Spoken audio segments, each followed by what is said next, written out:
La métaphore est une figure de style fondée sur l'analogie et ou la substitution. C'est un type particulier d'image sans outil de comparaison qui associe un terme à un autre appartenant à un champ lexical différent afin de traduire une pensée plus riche et plus complexe que celle qu'exprime un vocabulaire descriptif concret.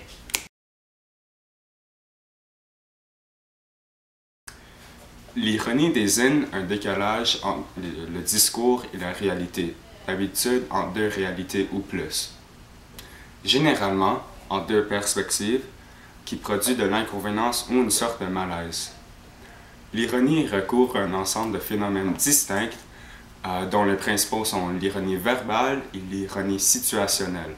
Quand elle est intentionnelle, l'ironie peut servir de diverses fonctions sociales et littéraires. Point final.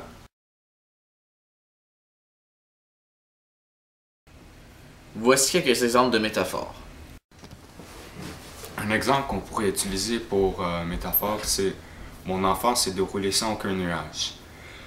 Ça veut dire qu'il n'y avait pas de problème. Les nuages représentent les tempêtes, les bousculements, les problèmes dans une vie. Mais cet enfant n'en avait pas. Geler l'argent avec de la glace, mais ce n'est pas ça.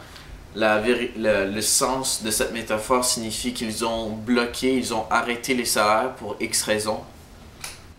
Voici quelques exemples d'ironie. Tu vas voir. Bon, si on passe à l'ironie, il y a plusieurs phrases de tous les jours qu'on pourrait nommer comme exemple. Disons, quelle générosité. Cette antiphrase ou même une acceptance vers l'autre peut consister d'un peu de sarcasme envers quelqu'un qui ne te donne en effet rien. Mais elle peut aussi consister à être la vérité et accepter ce que le gars ou la fille te donne.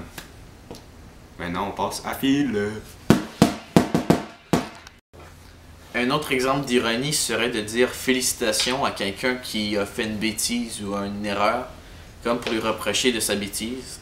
Tandis que le vrai sens de félicitations serait de dire bravo, t'as bien fait. Mais en sens ironique, ce serait de dire quel con que t'as fait là. Et aussi Jamie. Demain!